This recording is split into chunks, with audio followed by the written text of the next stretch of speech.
ये इथेन का ball and stick model है। देखिए इसमें कार्बन और कार्बन के बीच में फ्री रोटेशन पॉसिबल है। तो इस फ्री रोटेशन से हमारे पास बहुत सारे कन्फर्मेशंस इथेन के मिल सकते हैं।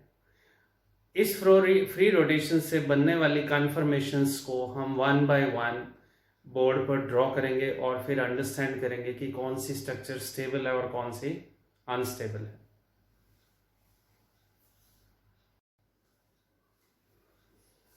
हम इथेन की डिफरेंट कन्फर्मेशन का न्यूमैन प्रोजेक्शन फार्मूला बनाएंगे।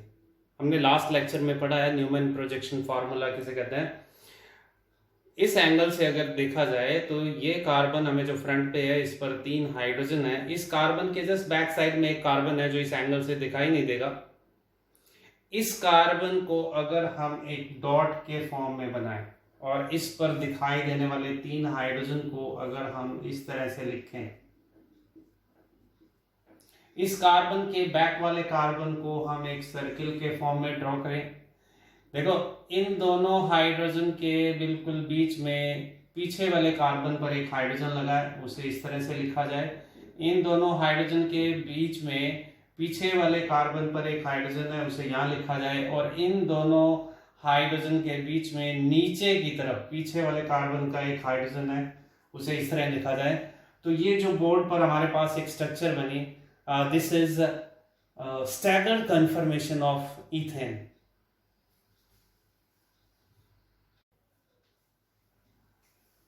इस तरह से देखें, फ्रंट कार्बन का ये CH बॉन्ड है और ये बैक वाले कार्बन का CH बॉन्ड है। तो फ्रंट कार्बन के CH बॉन्ड और बैक वाले कार्बन के CH बॉन्ड के बीच में जो ये बनने वाला एंगल है, इसे हम डाइहेड्रल एंगल बोलते हैं। जैसे कि मैंने आपको पहले बताया कि carbon carbon free rotation possible है, लाइक दिस। तो ये स्ट्रक्चर जो अभी हमारे पास अवेलेबल है, अगर इसमें फ्रंट कार्बन को एज इट इज रखा जाए और बैक वाले कार्बन को क्लॉकवाइज 60 डिग्री अगर रोटेट करें, तो रोटेशन के बाद हमारे पास कुछ ऐसी एक कन्फर्मेशन मिलेगी जिसमें फ्रंट कार्बन के CH बैक वाले कार्बन के CH को बिल्कुल कवर कर लेंगे, लाइक दिस।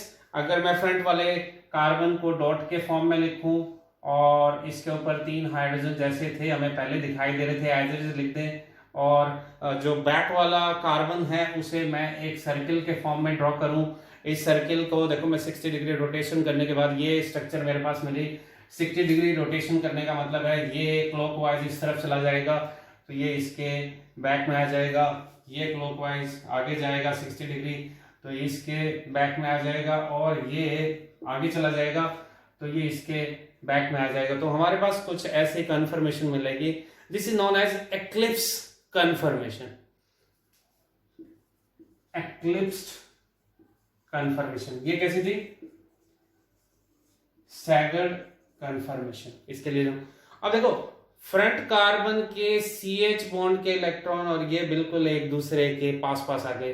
अब ये बॉन्ड के बिल्कुल पीछे ये वाला बॉन्ड है, तो इन दोनों के बीच में एंगल अगर इस यहां से देखा जाएगा तो डाइहेड्रल एंगल क्या बन जाएगा? इसके और इसके बीच में डाइहेड्रल एंगल क्या बन जाएगा? 0 डिग्री। यहां पे कितना था angle? This is equal to 60 degree.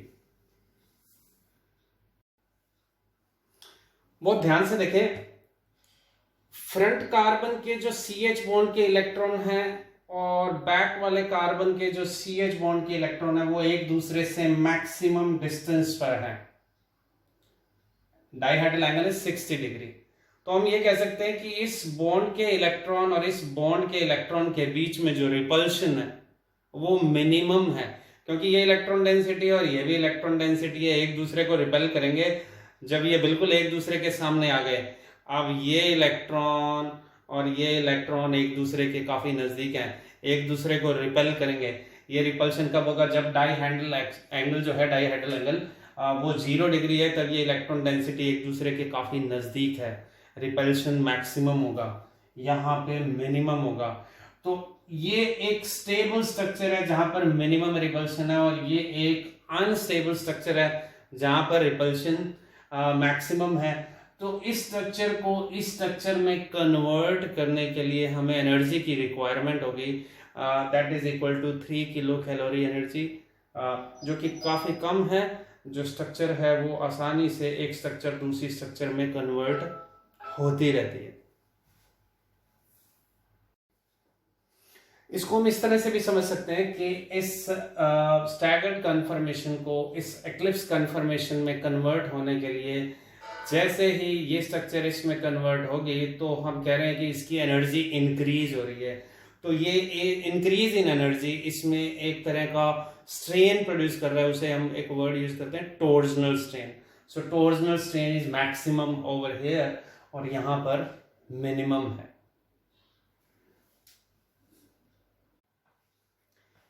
Ethane की डिफरेंट कन्फर्मेशन को अगर हम इन दो एक्सिस के ऊपर अरेंज करेंगे, एक एनर्जी का एक्सिस है और एक एंगल ऑफ रोटेशन का एक्सिस है, तो हमें उस एनर्जी इथेन का एनर्जी प्रोफाइल डायग्राम मिलेगा। इसे यहां से स्टार्ट करते हैं हम। ये फर्स्ट कन्फर्मेशन है which is in eclipse form. ये फ्रंट कार्बन है, इस पे 3 हाइड्रोजन, और ये रियर कार्बन है, बैक साइड वाला कार्बन, इस पे भी 3 हाइड्रोजन है। तो ये फ्रंट कार्बन के हाइड्रोजन बैक वाले कार्बन के हाइड्रोजन को बिल्कुल कवर करते हैं। तो ये हमारी फर्स्ट स्ट्रक्चर है। यहां से स्टार्ट करते हैं। तो यहाँ एंगल ऑफ रोटेशन हम लिखते हैं 0 डिग्री। ठीक है, फ्रंट कार्बन को मैं एक डॉट के फॉर्म में ड्रॉ कर देता हूं। इसके ऊपर 3 हाइड्रोजन है, इसे भी इस तरह से लिख देंगे। इसके बिल्कुल बैक साइड में ये रेड कलर का हाइड्रोजन है, तो इसको हम यहाँ पे इस तरह से मेंशन करेंगे।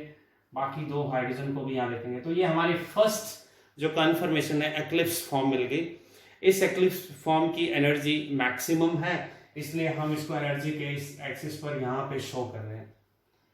कोइंसिडेंटली इसका डाइहेड्रल एंगल भी क्या होगा, 0 डिग्री। तो उसे भी हम ब्रैकेट में मेंशन कर देते हैं। अब इस स्ट्रक्चर को फ्रंट कार्बन को एज इट इज रखा जाए और रियर कार्बन को अगर हम 60 डिग्री रोटेट कर दें तो इस तरह से हमारे पास एक कन्फर्मेशन मिलेगी। This is known as staggered confirmation. तो यहाँ पे हम क्या करते हैं, स्टैगर्ड कन्फर्मेशन की एनर्जी क्या होगी, इस एक्लिप्स कन्फर्मेशन से कम होगी, क्योंकि इस बॉन्ड के इलेक्ट्रॉन और इस बॉन्ड के इलेक्ट्रॉन एक दूसरे से दूर दूर चले गए। इसे हम ड्रॉ करेंगे तो फ्रंट कार्बन के हाइड्रोजन को एज इट इज लिखा जाएगा जैसे थे, और जो बैक साइड का कार्बन था उसके हाइड्रोजन अब कहाँ गया, इसको क्लॉकवाइज रोटेशन करने के बाद ये हाइड्रोजन आ गया। इन दोनों के बीच में ये वाला हाइड्रोजन, इसे सर्किल के फॉर्म में दिखा दो, ये हाइड्रोजन और ये हाइड्रोजन। इस तरह से अगर इस बॉन्ड को कार्बन कार्बन बॉन्ड को मैं 60 डिग्री फिर से रोटेट करूं तो फिर से एक एक्लिप्स फॉर्म आ जाएगी। फिर से रोटेट करूंगा तो फिर से हमारे पास एक स्टैगर्ड फॉर्म आ जाएगी। फिर से रोटेट करूंगा तो फिर से एक एक्लिप्स फॉर्म आ जाएगी।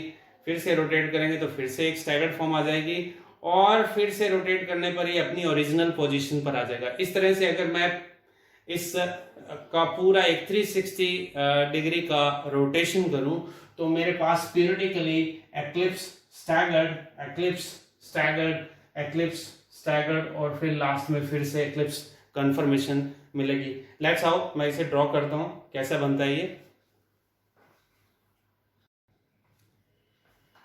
इस तरह से हमारे पास एक एनर्जी प्रोफाइल डायग्राम बनता है। इसका एनालिसिस करें, ये हमारी फर्स्ट स्ट्रक्चर है। इस फर्स्ट स्ट्रक्चर के अंदर अगर हम कहें कि एंगल ऑफ रोटेशन क्या है, 0 डिग्री, यहां से हमने इसे स्टार्ट किया, और कोइंसिडेंटली यहाँ पे डाइहेड्रल एंगल क्या है, वो भी 0 डिग्री है। एंगल ऑफ रोटेशन को हम बाहर लिख रहे हैं और डाइहेड्रल एंगल को हम ब्रैकेट के अंदर लिख रहे हैं।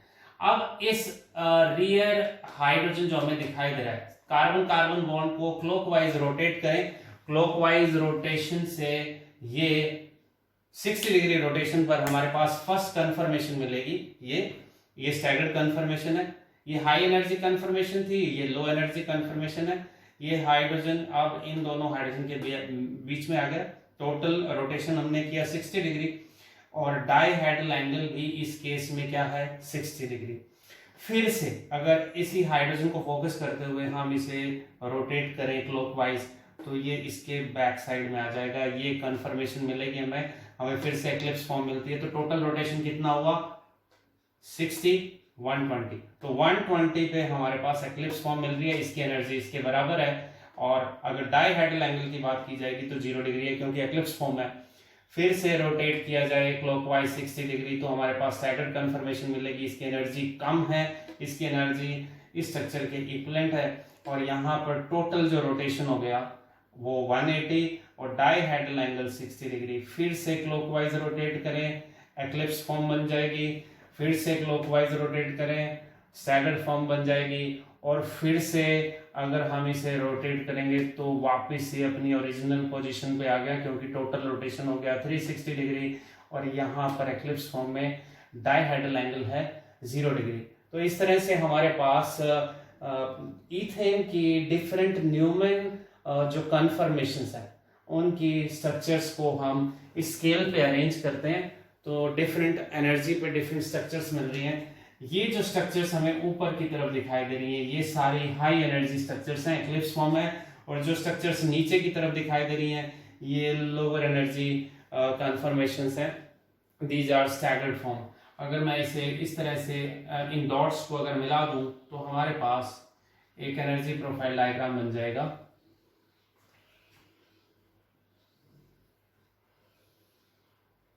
इन दो स्ट्रक्चर, इस स्ट्रक्चर और इस स्ट्रक्चर के बीच में अगर एनर्जी का गैप देखना हो तो ये एनर्जी का गैप है, this is equal to torsional strain, और ये एनर्जी कितनी है, this is equal to 3 kilo calorie per mole, या इसे 12 किलो जूल पर मोल भी शो कर सकते हैं।